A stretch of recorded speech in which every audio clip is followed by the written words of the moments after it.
quand la tristesse arrive, je sais tu es là, toujours près de moi. Bon lundi matin, bienvenue à votre émission La Victoire de l'amour. C'est toujours avec une grande joie qu'on se retrouve pour miser sur la priorité des priorités qui est la parole de Dieu. Et ce matin, j'aimerais partager avec vous un sujet qui me touche beaucoup, c'est... On va parler de gratitude, mais on va aussi parler de gens qui se plaignent sans arrêt, sans apprécier ce qu'est la vie.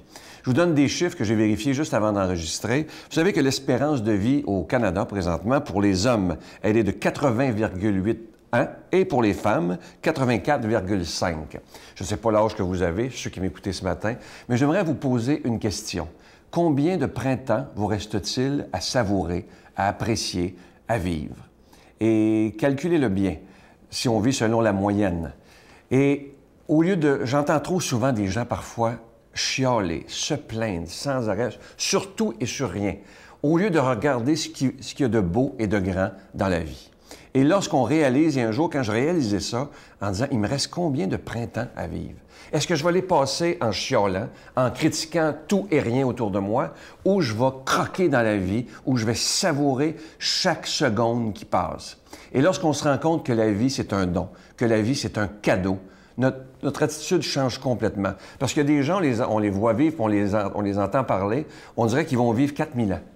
Hein? Ils critiquent tout le monde, ils chiolent après tout ça, fatigant. Au lieu, et vous savez aussi qu'on attire les gens lorsqu'on est positif, lorsqu'on est dans la gratitude. Mais des gens toujours chialeux, d'habitude, on s'en éloigne un peu. Alors aujourd'hui, j'aimerais qu'on puisse demander au Seigneur de nous aider à apprécier cette vie qu'il nous prête. Hein? Parce que juste le fait de se réveiller le matin, moi, je dis ça toujours au Seigneur dans mon auto ou à la maison en prenant mon café. Merci Seigneur pour cette vie que tu me prêtes encore ce matin. Et quand il me vient des petites pensées négatives, ça m'arrive, hein, je suis un humain comme vous, là, tout de suite, j'essaie de faire fuir ça, en remplaçant ça par une belle image positive dans ma tête. Et là, je dis au Seigneur, aide-moi à être une bonne personne aujourd'hui. Aide-moi à être meilleur qu'hier. Moi, je ne veux pas compétitionner avec quelqu'un à côté de moi. Je veux me compétitionner moi-même. Je veux toujours essayer. Je vous dis bien, essayez d'être meilleur aujourd'hui que je ne l'étais hier. Et je vous suggère de faire ça aussi, en vous couchant le soir en disant, demain, je vais essayer d'être une meilleure personne que je l'étais aujourd'hui. Soit en souriant à quelqu'un que j'aime pas vraiment, ou en disant simplement bonjour. Vous remarquez, hein, les Canadiens, surtout les Québécois, on est très comme ça. Hein? On est dans un ascenseur, personne ne se regarde.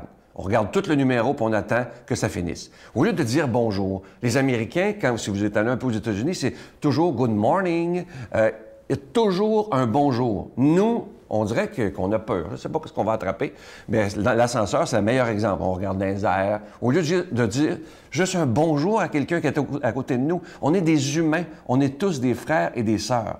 Alors aujourd'hui, je vous repose la question. Peut-être même prendre le temps de réfléchir après l'émission. Il me reste combien de printemps à savourer sur cette terre? Et c'est à moi de dire maintenant, au lieu de critiquer, je vais être dans la gratitude et je vais toujours dire au Seigneur, merci pour cette journée que tu me prêtes. Merci de faire que je puisse encore savourer des dizaines de printemps. Parce que lorsqu'on y pense comme ça, moi j'ai connu des gens, vous en avez connu aussi, mais qui disent, je sais que c'est mon dernier Noël. Je sais que c'est mon dernier été. Et ces gens-là, on les voit, même s'ils sont malades, mordent dans la vie jusqu'au dernier souffle. Notre Père qui es aux cieux, que ton nom soit sanctifié, que ton règne vienne, que ta volonté soit faite sur la terre comme au ciel. Donne-nous aujourd'hui notre pain de ce jour. Pardonne-nous nos offenses comme nous pardonnons à ceux qui nous ont offensés.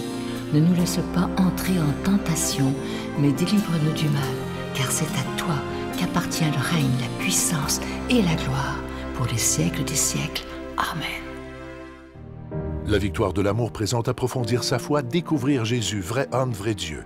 Un parcours biblique d'une durée de plus de 6 heures sur l'homme de Nazareth qui a transformé le monde à tout jamais. Avec l'abbé Donald Thompson et Pierre-Luc Bordelot, partez à la découverte de Jésus le Christ. À partir de 49,99 $, obtenez-le en ligne sur notre site Internet à lavictoiredelamour.org ou en format DVD. Composez le 514-523-4433 ou 1-888-811-92-91. Toujours très heureux de vous parler de ce magnifique cadeau du mois d'avril. Il s'agit d'un véritable bijou d'une très, très grande qualité. Ça a été fait sur mesure pour la Victoire de l'amour. Il s'agit d'une épinglette plaquée or de la Vierge Marie. Et cette épinglette, elle est déjà bénite. Et évidemment, vous le recevrez avec un don de 25 $. Et si vous en voulez deux, parce que ça se donne bien en cadeau avec un don de 40 $, ça a été fabriqué au Québec. Alors, c'est une très, très grande qualité. Et je vous donne l'adresse pour ceux qui voudraient faire leur don par chèque. C'est par le courrier. Alors, c'est la Victoire de l'amour, casier postal 120, succursale Boucherville à Boucherville, le J4B 5E6. Je vous la redonne. La Victoire de l'amour, casier postal 120, succursale Boucherville à Boucherville, le J4B 5E6. Également par téléphone, par carte de crédit du lundi au vendredi, de 8h30 à 16h30 dans le 514-523-4433, 523-4433, ou sans frais, le 1-888-811-9291, 1-888-811-9291, et aussi sur notre site Internet, pour ceux qui voudraient faire leur don. C'est une façon très sécuritaire et très rapide, évidemment, de faire votre don. Le www.lavictoiredelamour.org. Alors, je vous rappelle ce magnifique cadeau du mois, un véritable bijou, l'épinglette plaquée or de la Vierge Marie. Et cette épinglette, elle est déjà bénite. Et je vous rappelle évidemment que vous recevrez un reçu pour fin d'impôt. Et je veux prendre le temps de vous dire merci de tout cœur de votre grande générosité. Parce que si la Victoire de l'amour existe depuis plus de 23 ans, c'est grâce à des personnes comme vous qui décident de se dire la parole de Dieu doit être annoncée comme Jésus le demande. Merci de tout cœur de donner des mains à la Providence.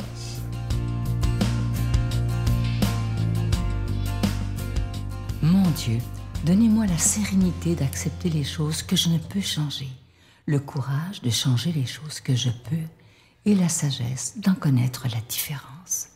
Amen. Aujourd'hui, la parole de Dieu est proclamée par quelqu'un qu'on apprécie beaucoup. Il est aumônier à la prison de Bordeaux, l'abbé Stéphane Roy.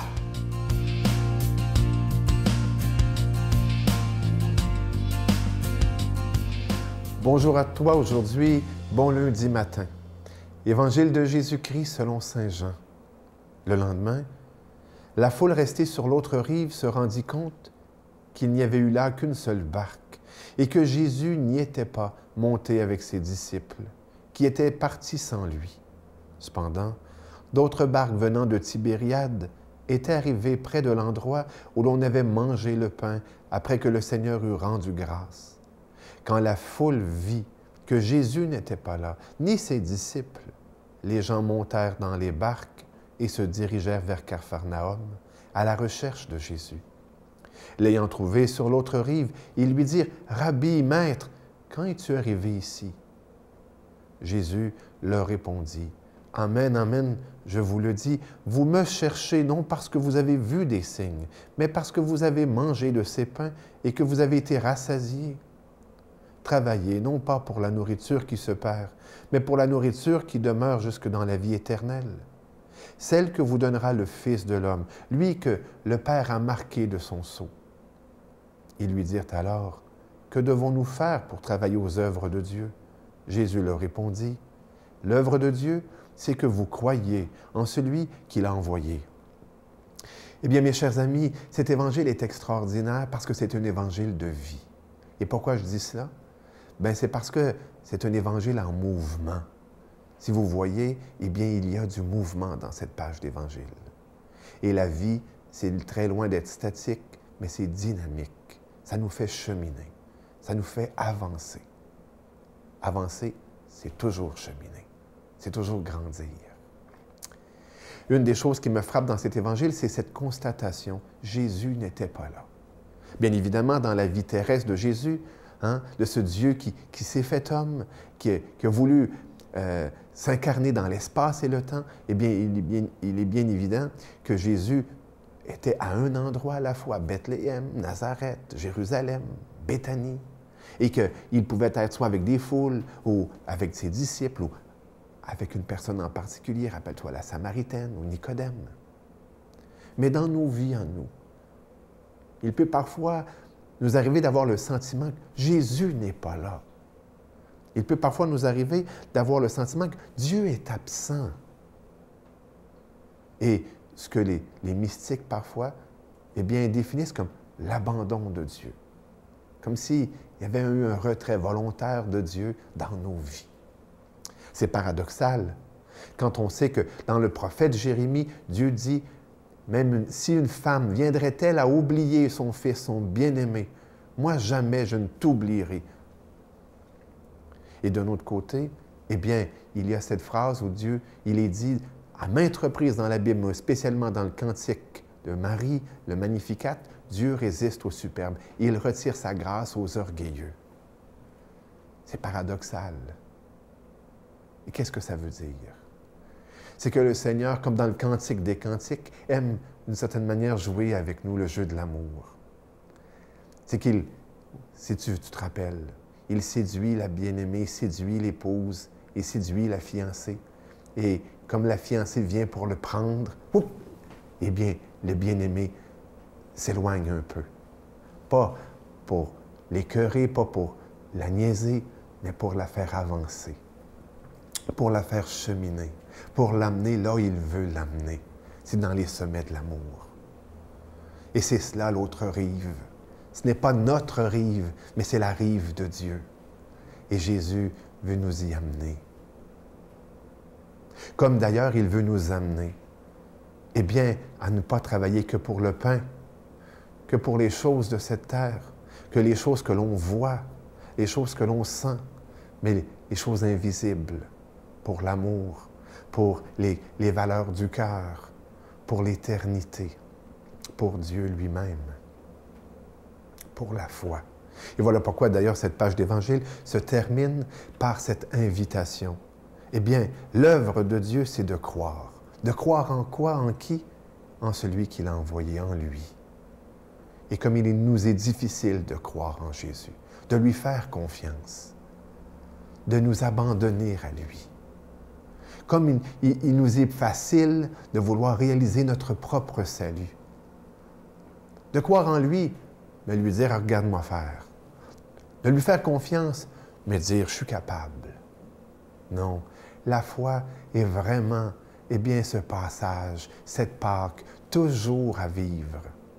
Et je disais tout récemment à un ami au sujet de la Pâque, que bien sûr, Pâques, c'est des événements, la Pâque des Juifs, la Pâque de Jésus, et que c'est des événements que nous célébrons, mais que pour nous, les chrétiens, pour nous, les croyants, Pâques, c'est un mode de vie.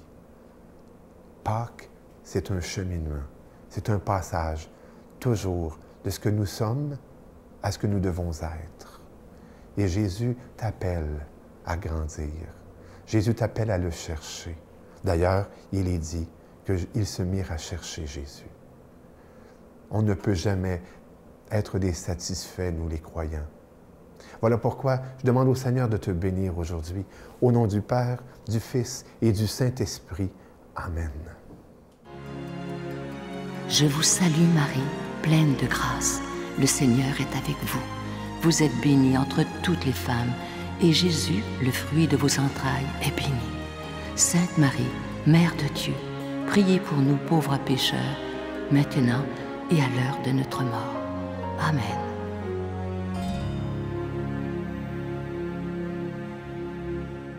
Comme vous savez, dans quelques semaines, ce sera le beau mois de mai, le mois de Marie. Je vous invite à vous procurer ce magnifique cadeau du mois.